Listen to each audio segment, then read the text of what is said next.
Welcome back, Maximum Octane. This is your host, Kim Hickey. I'm very excited to have a professional in the world of monies and somebody I would like to consider as a friend, Mr. Ron Sharyan. And he's also a fellow Jerseyan. Is that a word, Jerseyan? It is now. It is now. It is now. And so a lot of things. He's also known as Obi-Ron throughout. In the Profit First Professional world, yes. Profit First Professionals. And so we work very closely with them at ATI and have gone through their program and gotten certified. And because we believe in everything that Ron does. He's the co-founder of Profit First Professionals, and we'll have all of the links and everything in the comments. And you can go back because you're going to like Ron again so much today to go back and listen to his previous episode with me. I don't know, last year or whatever, but I asked Ron to join me because I'm mad right now. I'm mad about money. And I just, before we get started on this, Ron, I just got back from Nashville, as you know. And there wasn't anybody there that was pretending that they didn't like money or to spend money or to have money or whatever. And people were it was $12 for a domestic beer. Okay. So money makes the world go round. We can have all of this stuff and we don't do things for the money. So that's what I'm very upset about right now. And I need you, I don't know if you're going to talk me off the ledge or push me off it, but what in the hell?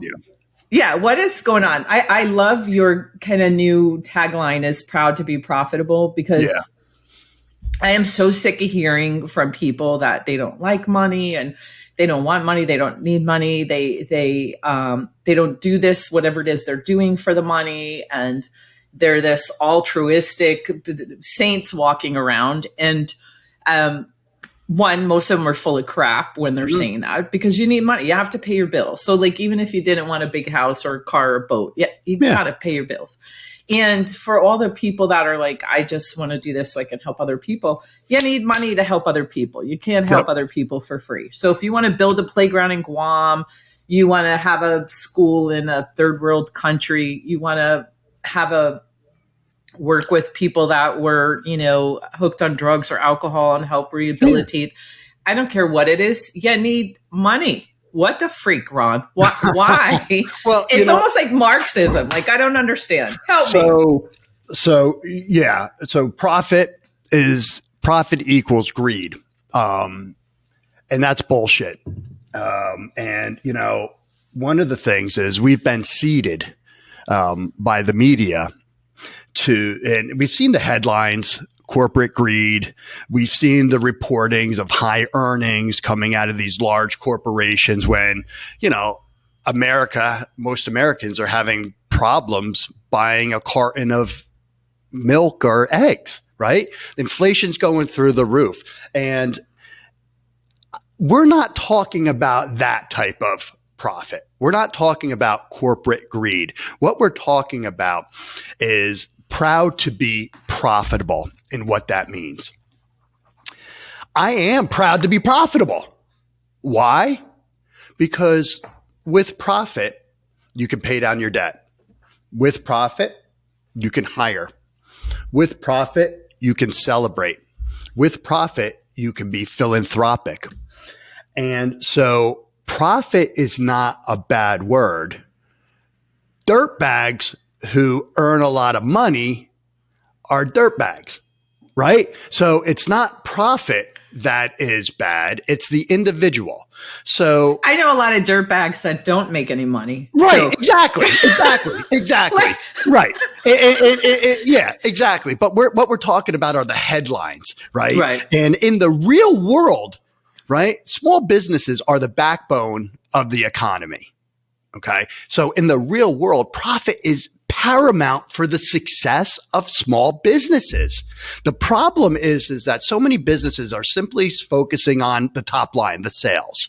But what they're not realizing, and we've been conditioned that profit is bad, profit is the leftover, but it's not. And so one of the things that you're able to do with profit is you can give raises to your staff. You can have a vault account of operating capital so your staff is comfortable. You ever worked for a not a profitable company before? You ever worked for an auto mechanic who wasn't profitable? Right? You're probably thinking, am I getting paid? What are they doing? What's going on? You're not, as an employee, do you want to work with a company that's not profitable? You don't know what's going to happen. And so with profit, you can do so good. You really can, and you need it. So in the real world, to be competitive, to retain staff, you're going to have to be profitable. You're going to have to be flexible. And so all this bullshit about profit being bad, we don't need profit, we don't need this, we don't need that. We're what kind of company? A mission first company? Great. But guess what? If you don't have profit, your mission stops. Your charity stops. Your church stops. They're all businesses. They need to be run like a well-oiled machine so you can continue on your mission, so you can continue to provide a free pair of shoes for whoever buys a pair of shoes. These guys can't do that unless they're profitable. I am so glad we're speaking about this. And so many times I have conversations with small business owners about you need to increase your rates, or you need to, because they'll ask me things because of what I do for a living, and I'll tell them and they're like, oh no, I don't want to be greedy. I'm like, how is that greedy for you to charge a fair price for what? And, if you're providing value to your customer, and they're like, I don't need any more money. I have everything I want now. And I'm like, can all of your employees say the same thing? Which I like to call internal customers. And I'll say, can your internal customers all say that? Do they all have a house, the big house and the lake house and the boat and the whatever car, and are their kids in private school, and are they whatever? And then they'll be like, well, no. Okay.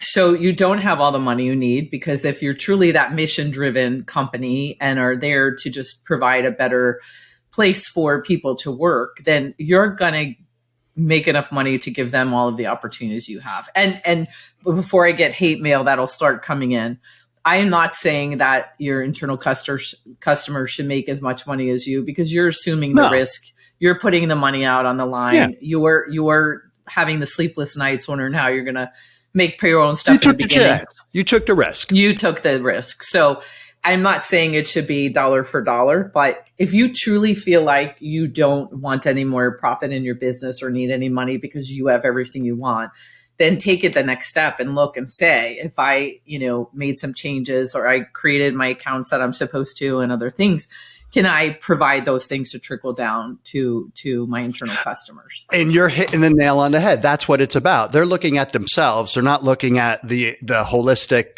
company that they have. We're highly profitable because I want the staff to live the lifestyle that they want. I want to be able to afford them the opportunity to take off of work, to go see a kid's recital. I want to afford them an opportunity to leave early from work, to come in from late, we have half day Fridays all year, not just summer hours, all year, right? I can't do that unless we're profitable, right? I can't give up to 8 weeks of PTO time if we're not profitable. I can't get great benefits if we're not profitable, right? And so I can't give profit distributions to our staff if we're not profitable, right? And so, look at profit as a retention tool, not as greed, but look at profit as a way to give back. Look at profit as a way to leave a legacy, to give people chance. We hire interns all the time. We don't always need interns, but I want to give somebody a chance. I want to give a kid a start. I want to give a high schooler who's, is maybe not an A+ student because they've been working all the time, right? I want to get them in the door. I want to help people out. I can't do that if I'm not profitable, right? And so there's the media spinning profit. There's the politicians spinning profit, but they're talking about let's talk about the pharmaceutical industry, right? They're talking about raising, the EpiPen 500% just because they want to make money. Now, yes, that's a greedy move, and the guy's in jail, right, for that kind of stuff. Madoff, another one. All those people that invested in Madoff were greedy. They knew in their heart that something wasn't right. It was too good. It was their greed that resulted in them losing their money. And so it's a fine line, but if you're working with a good company where they're profitable, they're sharing in that profit, they're giving raises, they're communicating, you're getting new technology, right? If you're not profitable, if your company's not profitable, you're probably working on a shitty computer. You probably don't have two screens, right? We're able to provide the same setup here in the office at home as well. You want a standing desk at home, 2 monitors, Mac Daddy computer?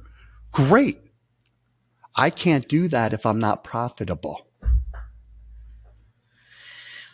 I also feel like, and I could just be because I'm getting so salty about a lot of things happening in the news and all of this stuff, but half of the people that are saying all this stuff, they're not really giving back. They're not doing things. They're not business owners either. They just don't know. They've never built a business. Yeah, and they just want to say. They just want to say. And I don't know if I was raised differently than everybody else, but I think you had a similar upbringing. Like, we were raised to be humble and not brag about what we're doing. And if we're doing good works, that we just do it, and not for the attention, but to do it.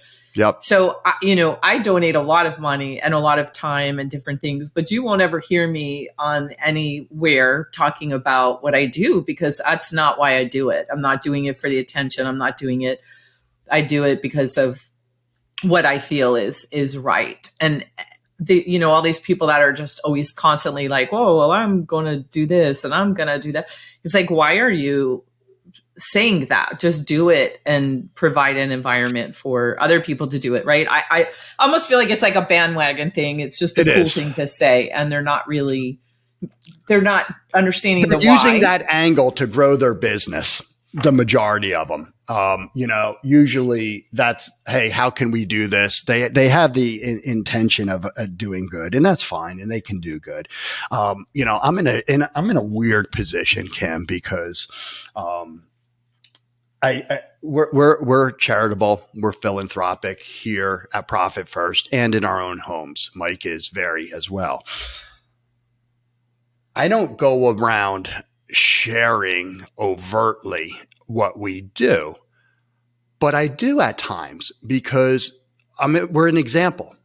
We're an example. We want to inspire people. Yeah, we're an example, and we're inspiring people. So some of the things that we've been able to do here, when COVID hit, one of our employees, her husband is a trauma nurse, and he was at the heart of it in New Jersey when shit hit the fan. 3 little kids, nice little house. He was working 24/7 for like months. We had some profit. We decided to take care of their landscaping for the summer. Right? We had another situation where one of our employees was looking to adopt. Her position was an admin position. And, the all-in salary was what it is. It was, commensurate with the role. Well, the adoption process was stalled because she lives in an older house, and they have radiators, the steam radiators, right? In Jersey, and they get hot, and you have to box them, right? In order to have a child, to adopt a child. It was $2,500 to hire a contractor to box all the stuff. We did it. Another opportunity. One of our staff members, this is a fun one. She came in, and she was all miserable in the morning. And basically she's like, my coffee maker broke. It was horrible. I had no coffee. No coffee. Right. So right now I'm just clenching like, oh, because that's like the worst thing in the. Oh. So because I know we're fiscally healthy and responsible, I sent my admin out. I said, go to Walmart, buy a coffee maker, put it on her doorstep. So when she gets home for dinner, she has coffee tomorrow. We give flowers to every new employee. Welcome to our family. Welcoming your family to our family. We want to make sure that every employee on the first day goes, holy shit, that was awesome. Their computer was set up. Their passwords were set up. They have a gift. They have all this other stuff. They get home. There's a bouquet of flowers or a gift. The spouse, the kids, they're like, wow, this is great. People are sick. People, stay home vacations. Another one of our employees, they like to have fun, sing and dance. So, she was feeling a little blue. We ended up buying a karaoke machine and sending it over there. So I'm sharing all of this stuff because my experience is there's a lot of business owners out there that have the intention. Their initial gut feeling is to act and be charitable, to want to help, right? And so their initial reaction is, in my experience, is I can help that person. That's what they want to do. But then they stop. They stop because they don't have the finances. They stop because if they do this, what are they going to forego? Because they're check to check. They don't have the cushion in their operating expenses. They haven't allocated for a vault. They haven't allocated for profit. They're running their business so tight that if an anomaly happens, they're screwed. And they cannot do what's in their heart that they want to do. Right. And so, I never want to say no to a kid that is going to come to my house, knock on my door and say, Mr. Saharyan, would you like to sponsor my little league? Would you like to buy this popcorn for a ridiculous amount of money so that I can go to Washington, D.C.? I've never eaten more expensive popcorn in my life than over the past couple of years. When kids come in, they have those books. They walk up. We have 4 flights of stairs here, no elevators. We are in a 200-year-old building. It's a hike. Some kids coming on up, they have a booklet. Hey, would you like to buy, a booklet? It's $20 for the booklet. It supports all the local towns when you buy it. How many you got? 5 of them. Give me all 5. All 5, sir? Yeah. Better yet, here's $100. Give me one and go sell the other ones. That kid I made his day. He's telling his family. He's telling his coach. They're like, this is awesome. It's bragging rights for me. I love doing this stuff. And I can because we're profitable. And no one's going to take that away from me. No one's going to say, you shouldn't be profitable, Ron. I'm paying a shitload in taxes to be profitable so I can do all this other stuff. I'm fine with that. I am not going to let taxes be a reason why I'm not profitable. I'm not going to let taxes be a reason why I'm not charitable or, want to give back. So that's what's the beauty about this system. This system, Profit First, will allow you, the business owner, to really do what you want to do. You just map it out. We have a tithing account. We have a family account, right? And so we've stacked the accounts that are important to us. Some people might at home have a vacation account, have a sports travel account, right? Like there's so much good you can do with profit.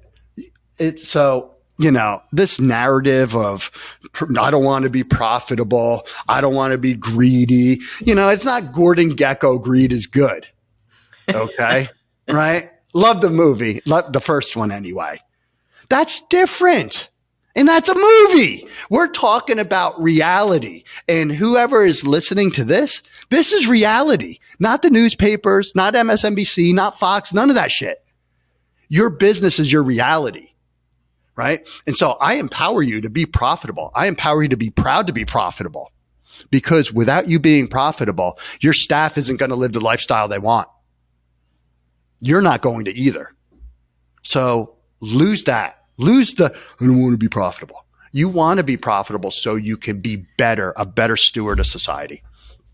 I think sometimes too, people confuse being profitable when they see someone that's profitable with people that are living above their means. And, we all know them, that there's people out there that are buying things they can't afford. They're doing things they don't have the money for. They're whatever. And I think in some ways that's tainted a little bit when people keep it up with the Joneses. Yeah, somebody with things that they're like, oh, they're being irresponsible or whatever. And it's like, who are you to decide?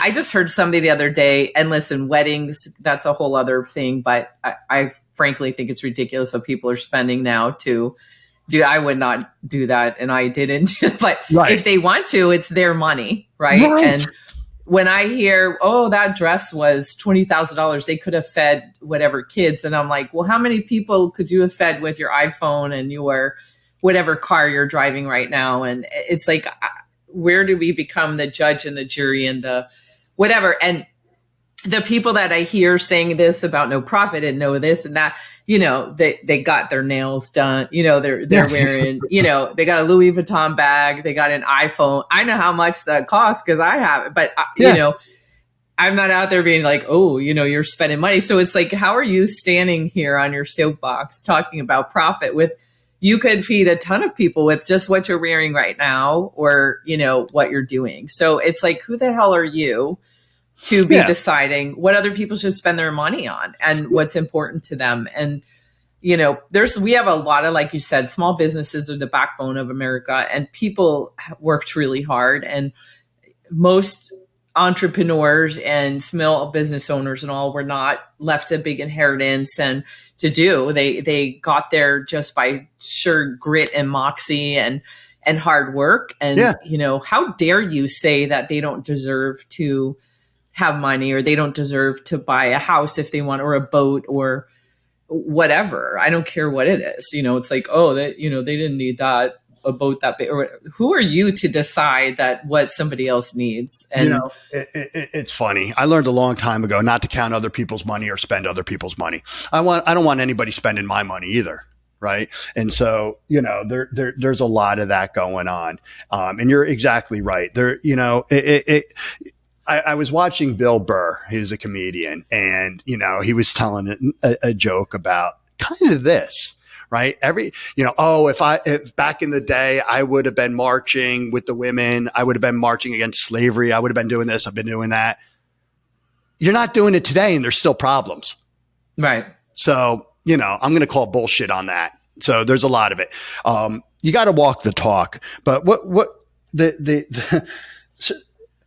telling other people what to do with their money is, I don't like it, but also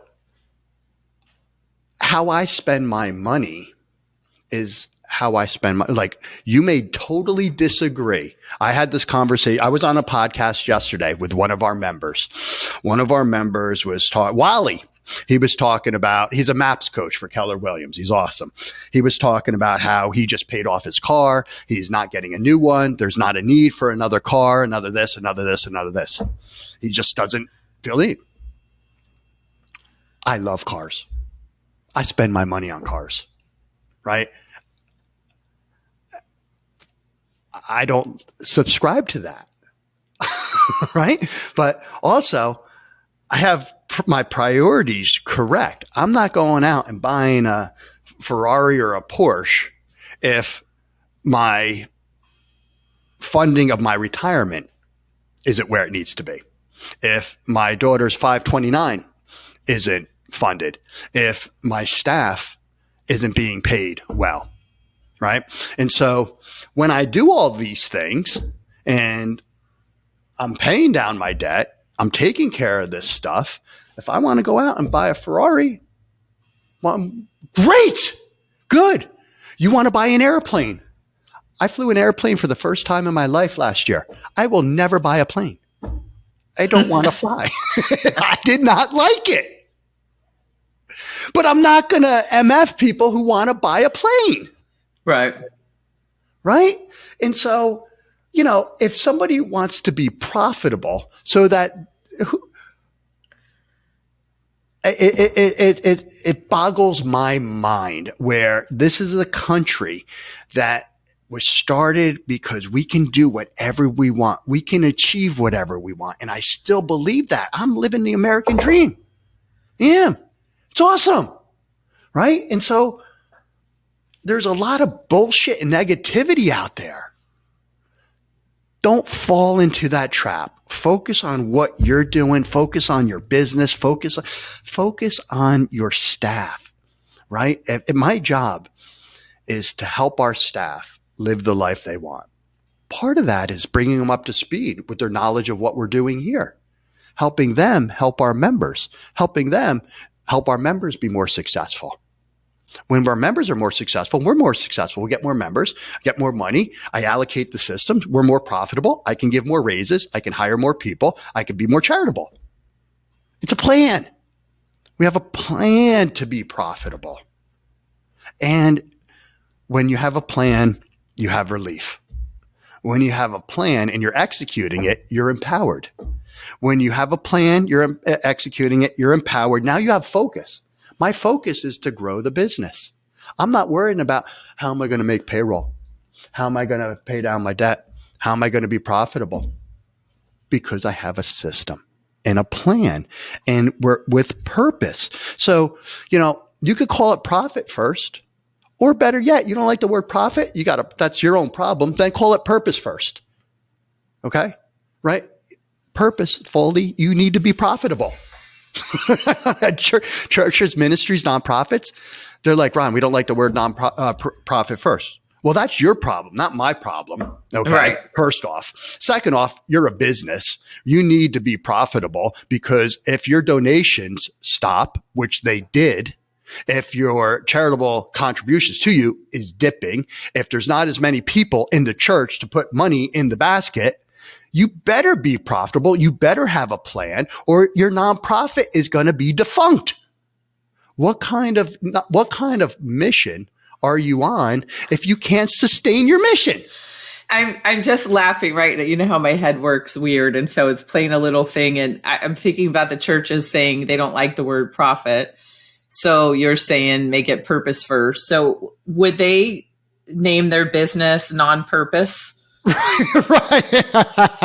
Right? Because I mean, seriously, if you're a nonprofit organization, I know what they're supposed to mean. And we see bad things in the news about companies that use a lot of the monies for admin and high salaries. Executive pay. Yeah.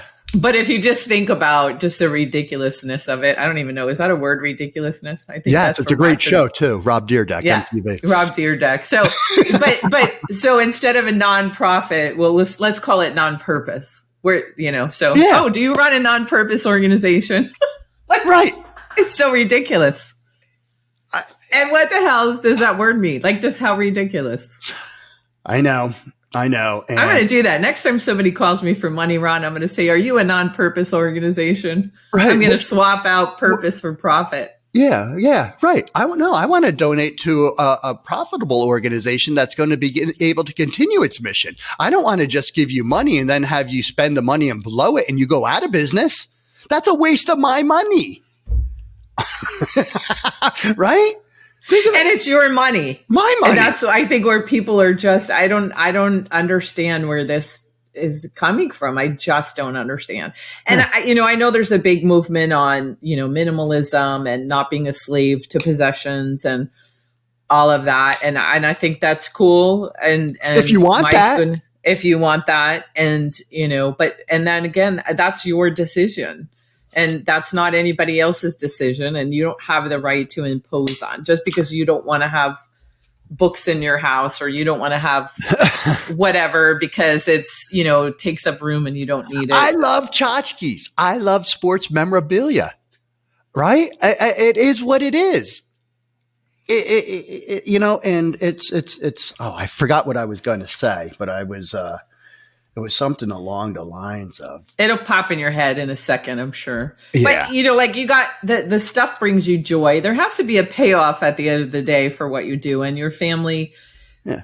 So I just saw you on vacation with your family, right? Yeah. That was to go spend quality time and to provide a wonderful experience for your child, and so it wasn't about whatever showing off, and who cares even if it was, but you want to provide an experience for your family to spend time with and learn about new things, and there's nothing wrong with that.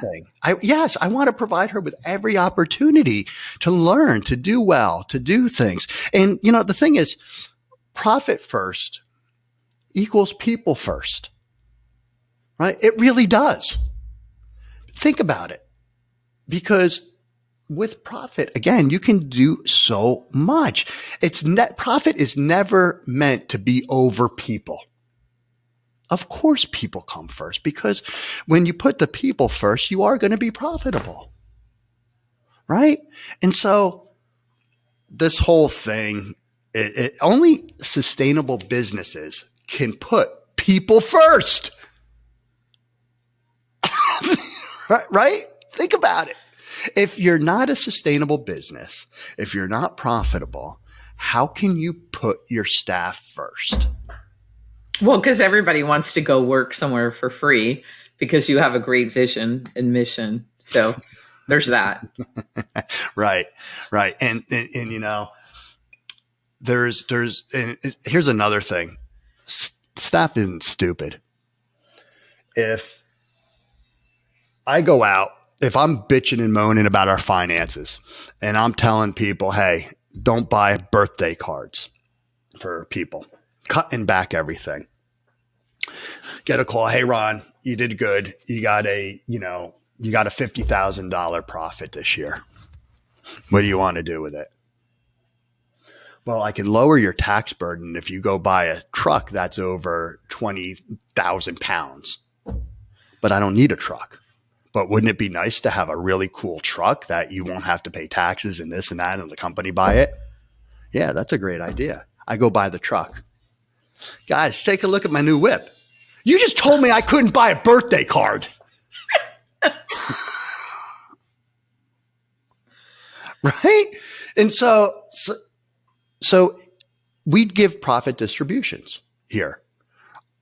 Every quarter, we give a profit distribution. And the staff knows whether we're flatlining, whether we're dipping, whether we're going up. Because they get a percentage of profit, they're in it. They're got skin in the game. They're in skin in the game. But here's the double-edged sword. It's more of an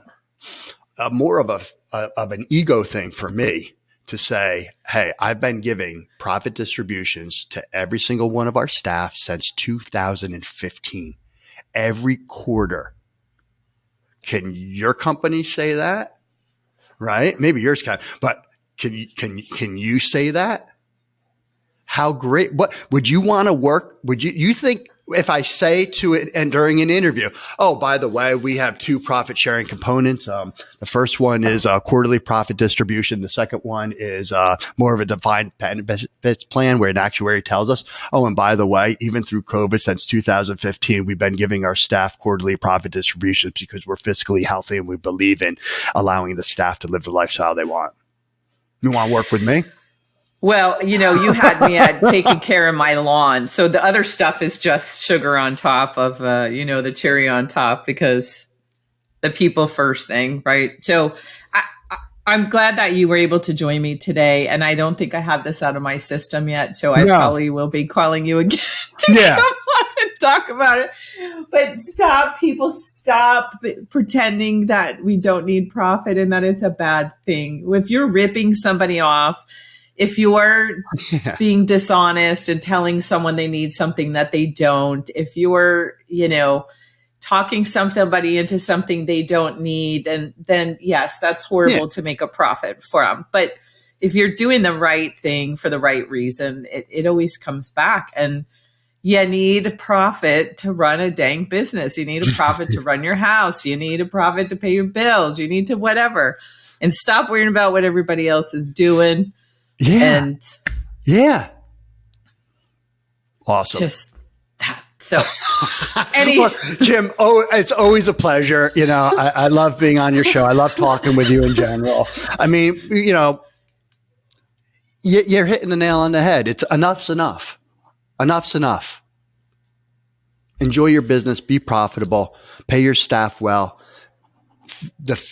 I'm talking about the fusion of work and business, not work-life balance or anything. The fusion of it, which is a different way to look at things. Family first, right?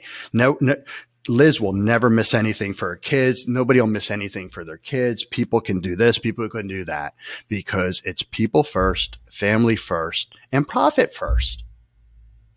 Profit first, and allows me to do all this other great stuff. So just a reminder for everybody out there, in case you haven't listened when Mike or Ron has been on before, you can use Profit First at home. It's not just for business. And you don't have to go out and buy the envelopes that girl's making on Etsy for, I don't know how many.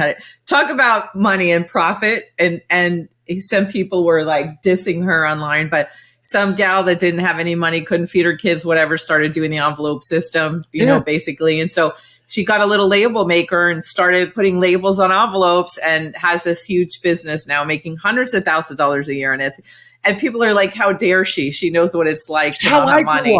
My 12-year-old has an envelope that says Lululemon. That's her profit account. And one that says church, and one that says college, and one that says savings. Don't knock it. Fiscal responsibility. Listen, getting rich slow is not sexy. It's not a bad thing either. It's not. It's not.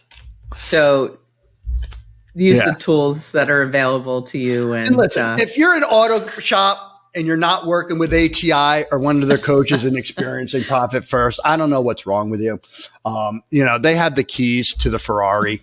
They're going to give you the keys to the Ferrari, and they're going to ride shotgun to make sure you know how to drive it without smashing it. So don't go it along. Mike and I have coaches as well. Make sure that you hire an ATI coach. It's the best thing that's going to happen for your business. Well, boy, that was a wonderful endorsement. Thank you there, Ron. I'm laughing right now thinking about, I know how long it took us to understand about we had to help our members do something with their money because we made so much profit for them. But then they were like, we spent, because they were like drunken sailors. We made them profitable. We made them so much money. I think we're going to hit 3 billion in gross profit dollars within a few weeks. But we did it, and it was a failure on our part for a long time. Say, here's now what you do with the profit. You know, we told them put money in savings. Permission to spend money. Yeah. So it's a wonderful way of life. It is. And I thank you for that. And I thank you for the part of Profit First in our members' journey, and for a lot of us using it at home and all of that. So any final words you want to leave our listeners and viewers with now? No, but if anybody has any questions, you know, they can reach out to me. I'm on Facebook, LinkedIn, all that great stuff. And, you know, just remember, may the profits be with you. I just can't wait till a non-purpose company calls me now for a donation so I could say that. Right. I don't like the word profit, so how about we use purpose? Are you a non-purpose company? Yeah, right. Thanks, Kim. I appreciate the time, as always. All right, everybody, stay safe, make good choices, stay inspired. I'll be back next week. And Ron, thank you again so much.